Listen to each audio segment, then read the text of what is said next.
হরিদাস ঠাকুর, তিনি যতদিন পুরীধামে ছিলেন কোনো দিন মন্দিরে গিয়ে জগন্নাথ দেব দেখেননি। মহাপ্রভু বারবার বলেছিল হরিদাসকে, হরিদাস তুমি আমার সঙ্গে চলো, পুরীর মন্দিরে যাবে, জগন্নাথ দেবকে দেখবে। কিন্তু হাত জোড় করে বারবার বলেছিলেন, প্রভু মনে করুন আপনি যাচ্ছেন, হরিনাম গাইছেন, এটা অবশ্য দরকার। সমুদ্রে স্নান করাটা মানুষের কাছে এখন এই মুহূর্তে ফ্যাশন হয়ে গেছে।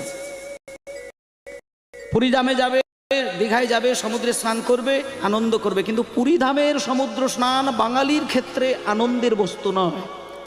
কারণ ওই পুরীর শ্রীক্ষেত্র সমুদ্রের জল চৈতন্যদেবের লক্ষ লক্ষ ফোঁটা চোখের জল মেশানো রয়েছে।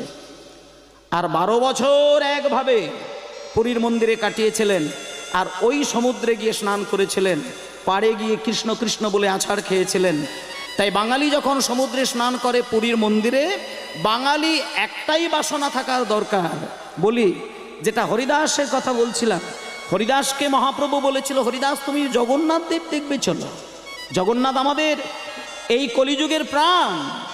কারণ যে জগন্নাথের নাভি কোমলের ভেতরে, আপনাদেরকে ওই জায়গাটা বলে দে, জগন্নাথের কাঠের মূর্তি বলে ভাববেন না যে ওটা এমনি একটা কাঠের বিগ্রহ, ওটা আবার ভাববেন না।